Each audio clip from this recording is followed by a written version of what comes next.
Real Travels. Value for money. Food trip. Accommodation na sulit. Real Travels. Because adventures are the best way to learn.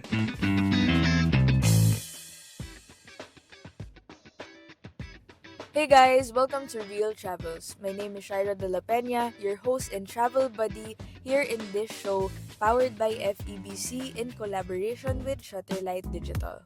We are on our 4th episode in our Vietnam series and we will explore Vietnam's beautiful nature destination, Halong Bay. Sa mga listeners natin pala, before anything else, para you can see naman the video and the visuals of our travel episode dito sa Real Travels, go to our Facebook page lang, 702 DZAS-FEBC Radio para makita nyo yung ating travel with visuals. So today we will go to Halong Bay. It's one of Vietnam's best nature destinations and it's located sa northern Vietnam near the Chinese border. In 2000, Halong Bay was designated a UNESCO World Heritage Site and in 2007 naman, it actually achieved a recognition as one of the new 7 wonders of nature. So imagine this guys, it's a magical place in Vietnam, yung Halong Bay, and it's like Mother Nature decided to show off her sculpting skills kasi ang gaganda ng nakikita mong limestone rocks. And they're very huge and towering and para silang nagsusulputan out of nowhere in the vast emerald green water. Super ganda. And there are actually a whole lot of limestone islands here in Halong Bay, totaling a number of 1,600 limestone islands and islets. And lahat yon, it covers an area of over 1,500 square kilometers. Sa Halong Bay din pala guys, yung water dun sa Halong Bay, it's crystal clear. And hindi siya madumi, actually hindi siya brown or whatever. Tapos yung color niya, hindi ako makadecide if it's green or blue, but I really think it's a beautiful mix of both colors. Para siyang teal, I'm not sure. Pero yun yung masasabi ko lang talaga na when you see it, you would just really want to dive in the waters dito sa Halong Bay. But the adventure doesn't stop there from the limestone rocks and the emerald green-blue waters here in Halong Bay, Vietnam, as there are actually secret caves and hidden grottos waiting to be explored then along the Halong Bay area. And to be honest, the best thing is that yung mga islands and limestone pillars sa Halong Bay are completely uninhabited and unaffected by human activity. So talagang it's really a virgin nature destination. Talagang na-preserve nila yung ganda ng Halong Bay and yun yung maganda actually sa Vietnam. Talagang if you will really go here, personally, ma-appreciate mo yung mga tourist destinations dito. Kasi very well maintained yung mga tourist attractions nila and makikita mo talaga na grabe yung discipline ng Vietnamese people na i-preserve yung yaman nila sa environment. So no wonder talaga ang daming UNESCO World Heritage Sites here in Vietnam kasi deserve nila yun for being intentional with promoting the gems in their country by taking care of their country. So yung pumunta kami here sa Halong Bay, grabe, na-feel talaga namin na turista kami. Kasi para kaming nasa field trip, alam mo yun, yung ang dami namin kasama sa bus, ang dami namin kasamang tourist, tas iba-iba yung lahi, and mostly, yung mga tourist na kasama namin, mostly American, European, or Indian. And surprisingly, nagulat din ako kasi ang dami naming nakasamang mga Vietnamese locals din na nagtutour here sa Halong Bay. So nagulat lang ako na, okay, so may mga Vietnamese people din na talagang dinadayo yung Halong Bay. So dun palang nakaka-excite na kasi parang alam mong tourist destination talaga yung Halong Bay at pati sa mga Vietnamese from other parts of Vietnam, kahit ang layo nila, dinadayo talaga nila ang northern Vietnam para lang makapunta sa Halong Bay. So before we start our Halong Bay adventure, share ko lang sa inyo guys some facts about Halong Bay in Vietnam. So, fact number 1, the meaning of the name Halong translates to descending dragon in Vietnamese legend. According to folklore, the bay was formed when dragons descended from the heavens and spit out jewels, which became the islands and islets that dot the bay. Fact number 2, Halong Bay has thousands of islands. Halong Bay is home to approximately 1,969 limestone islands and islets of various sizes and shapes. So these formations give the bay its distinctive appearance. Fact number 3, Halong Bay has a varied ecosystem. Super extensive nitong ecosystem sa Halong Bay sa Vietnam because the bay supports a diverse range of ecosystems including lush forests, coastal mangroves, and over 200 species of fish. And it's also home to several species of birds and mammals. So there are actually 450 species of mollusks and over 200 unique types of fish. And then hawks, sea eagles, monkeys, antelopes, lahat na ng pwede mong makitang insects and animals can also be seen on the islands that make up Halong Bay. Fact number 4. Ayan, Halong Bay has caves and grottos. So Halong Bay features numerous caves and grottos with the Hang Sung Sot, which is the surprise cave, being one of the most famous na cave. And these caves are often visited by tourists for their unique stalactites and stalagmites. Fact number 5, Halong Bay is home to a number of floating fishing villages. Several traditional fishing villages are located within Halong Bay. People here make their living by fishing and aquaculture, and many of them live actually on floating houses. And approximately 1,600 people live in 4 floating fishing villages, which is the Quavan, Bahang, Kong Tao, and Vung Viet.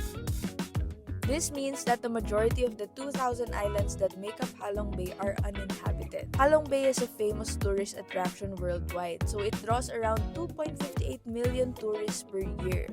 And just an update, Halong Bay actually welcomed over 4.4 million visitors in 2019, which 2.9 million are international arrivals.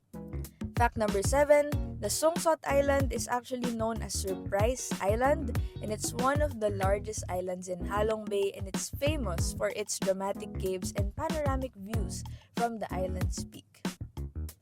Fact number 8, the Thiang Kung Cave, which is also known as the Heavenly Palace Cave.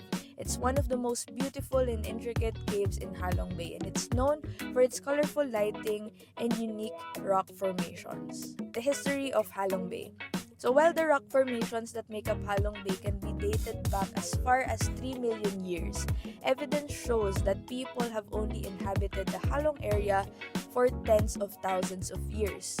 So today, visitors flock to Halong Bay year-round to take in the scenery na napakaganda talaga sa Halong Bay. And actually, yung mga archaeologists, they believe that humans have actually lived in Halong Bay for around 18,000 years na. So over the centuries, Halong Bay has been the scene for many naval conflicts between Vietnam and foreign aggressors. The Halong Carnival. So since 2006 pa to, the Halong Carnival has been the spotlight of Halong Tourism Week and the biggest festivity in the Bay. So it's held annually, and the festival is a chance for participants to showcase and celebrate the unique culture of Vietnam. Fact number 10. The best time to visit Halong Bay. So the best time to visit Halong Bay is during the dry season between October and April, as the weather is milder and the visibility is actually better. And that is 10 facts about Halong Bay. Now let's go na talaga to Halong Bay. So, yung first stop namin for this day trip to Halong Bay, it was actually in a museum kung saan sa amin ini-explain paano nakukuha yung pearls sa Halong Bay. Bale, para talaga kaming nasa field trip kasi may nag-explain ng process paano kumuha ng pearls sa Halong Bay. Tapos may nagde-demonstrate ng process naman paano pag-extract nila ng pearls sa shell, and then paano nila binibreed yung mga pearls that came from Halong Bay. So, super cute lang talaga tingnan. It's really informative, super educational. And then, ayun, nakapunta kami dun sa souvenir shop na puro pearls lang naman din in different types of products yung nakalagay dun sa Halong Bay. So, punta na kami sa proper bay area, so may Halong Bay. So, we went to the dock area ng mga boats to explore Halong Bay. And super daming different kinds of boats. May mga small boat, may big boats, may mga yacht, and meron actually mga kasing laki ng ship, pero mini yung size, and ang daming iba't ibang boat talagang makikita mo sa dock. And yung sinakyan naming boat, it was very nice kasi double-decker siyang boat na parang yacht type. So super saya kasi para kang nasa cruise, pero mini version. It was kind of rainy nung araw na pumunta kami sa Halong Bay. Kaya yung outfit namin ulit is naka-jacket kami. So, in-expect na namin na it will be cold pupuntang Halong Bay. Kasi nga, dagat yung pupuntahan namin. And yung, chinek ko yung phone ko, the weather was around 18 degrees Celsius. So, malamig nga. Pero grabe guys, yung nasa may Halong Bay area na talaga kami. Pagpunta doon, mas mababa pa sa 18 degrees yung na-feel namin na lamig. Like, tago sa bones yung lamig. Nangangatog talaga kami. Akala talaga namin parang may winter na, may snow na sa Vietnam. Ganun kalamig. And we are finally on the board na sa boat and we sailed off na to explore the views of Halong Bay. And grabe guys, as you all know, I'm not that much of a nature person kasi mas city type of person ako. Pero for Halong Bay, I can honestly say that I really appreciate the views kahit medyo rainy and foggy kasi parang movie talaga yung scene ng area sa Halong Bay. And super na-enjoy namin yung time doon kasi we also had a buffet lunch inside the boat where we were able to try out their Vietnamese food. And grabe, nakakatuwa talaga guys kasi sa lahat ng pwede namin makasama sa table at that time kung saan kami nag-buffet, yung nakasama namin sa table were all Vietnamese locals. So nakakatuwa diba, just to get to know their culture, just to try to talk to them. Bale, one young Vietnamese girl na kasama niya, yung mom and tita niya yata or lola niya, basta ganon. Pero super cute lang kasi they were really trying to talk to us. Nag-e-effort sila to converse with us kahit we know and they know na hindi sila ganun ka-familiar with English. So sabi nila sa amin na matagal na nilang gustong makarating sa Halong Bay coming from a far place in Vietnam. And happy yung girl na i-share yun sa amin kasi hindi lang daw pang international tourist yung place na to, pero kahit silang mga locals gusto din pala nila makarating dito sa Halong Bay. Yung overall tour sa Halong Bay, it actually took around mga 1 hour before we stop and move on to our next destination. Kaya sa 1 hour na yun, nakapag-muni-muni talaga kami. Sobrang busog kami sa buffet and super gandang view ng Halong Bay. Like pag andun ka, I promise you na marerelax ka talaga. Especially sa boat na double deck. Kasi yung upper deck, it's actually an open area kung saan mo pwedeng makita yung Halong Bay in its full view. Kaya for me, this is a place I'd really recommend and you should go and see if you're really going to Vietnam.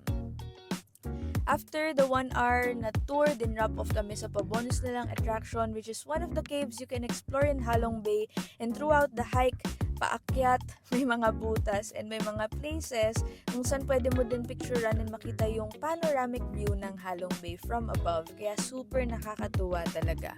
Mga 1 hour din kami nag-explore sa cave and sobrang linis sa loob and may pailaw pa sa loob ng cave. Kaya di nakakatakot or nakakaalangan kasi feel namin yung intentionality ng Vietnam to preserve and make their tourist attractions clean and really enjoyable talaga is something I really appreciate. So after exploring the cave, we also went to Titop Island, which is one of the smallest islands in Halong Bay. So the Vietnamese locals call it Titop to commemorate the sailors who lost their lives on a French freighter that crashed in Halong Bay. So yun yung sabi ng tour guide namin. So para siyang may beach na part where you can still see the rocks sa Halong Bay. As may mga landmark areas where you can take pictures or just basically explore around the island. And pwede ka din actually mag-hike or mag-play ng beach volleyball or mag-food trip doon kasi there are also food stalls din in Titop Island. So overall, super na-relax kami. It's really more of a rest time compared dun sa last episode sa Ninbin na talagang adventure kung adventure. Dito mas chill, mas relax. You really would enjoy the views, ma-appreciate mo yung mga pinupuntahang mga destinations and spots around the Halong Bay area.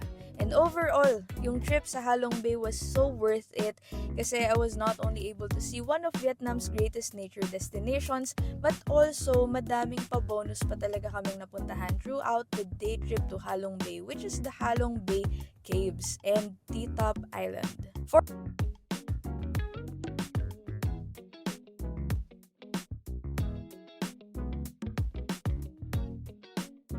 For our next episode, coming from northern Vietnam, bababa na tayo to the southern part of Vietnam, specifically sa pinakasikat nilang tourist capital, which is called Ho Chi Minh City or Saigon. Always remember that adventures are the best way to learn. This is Shaira De La Peña, your host and travel buddy in Real Travels, and see you on the next episode.